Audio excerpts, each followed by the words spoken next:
બસ અકસ્માતમાં 10 ના મોત. નમસ્કાર, સ્વાગત છે આપનું આરબી ન્યૂઝના ટોપ 10 સમાચારમાં. હું અશ્વિન રાઠોડ. મેક્સિકોમાં ક્રિસમસની ઉજવણી દરમિયાન શોક. બસ અકસ્માતમાં બાળક સહિત 10 ના મોત. ઓસ્ટ્રેલિયા ઇંગ્લેન્ડ વચ્ચેના આજથી શરૂ થયેલા ચોથા ટેસ્ટમાં આજે કુલ 20 વિકેટો પડી ગઈ.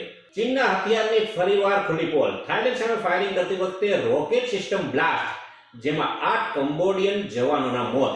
ઓપરેશન સિંધુ દરમિયાન સેનાને ચા અને લસ્સી પીરસનાર 10 વર્ષના બાળકને બાળ પુરસ્કારથી સન્માનિત કરવામાં આવ્યું. મદ્રાસ હાઈકોર્ટે ઓસ્ટ્રેલિયાની જેમ ભારતમાં પણ બાળકો માટે સોશિયલ મીડિયા પર પ્રતિબંધ મૂકવાનું સૂચન કર્યું. સાઉદી અરબે યમન પર હુમલો કર્યો. અલગાવવાદીઓએ એર સ્ટ્રાઇકનો આરોપ લગાવ્યો. નેધરલેન્ડમાં ટાટા ગ્રુપના સ્ટીલ પ્લાન્ટ સામે $1.6 બિલિયન પ્રદૂષણનો દાવો.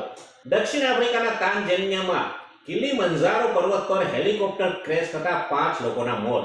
અમેરિકાની 20 ડિફેન્સ કંપનીઓ પર ચીને પ્રતિબંધ મૂક્યો. બંને દેશ વચ્ચે નવેસરથી ગજગ્રાહ શરૂ થયો. 14 વર્ષીય વૈભવ સૂર્યવંશીને રાષ્ટ્રપતિ દ્રૌપદી મુર્મુ દ્વારા પ્રધાનમંત્રી રાષ્ટ્રીય બાળ પુરસ્કાર એનાયત કરવામાં આવ્યો. તો આ તાજા ટોપ 10 ન્યૂઝ અને હું હતો આપની સાથે અશ્વિન રાઠોડ. જય હિન્દ, જય ભારત.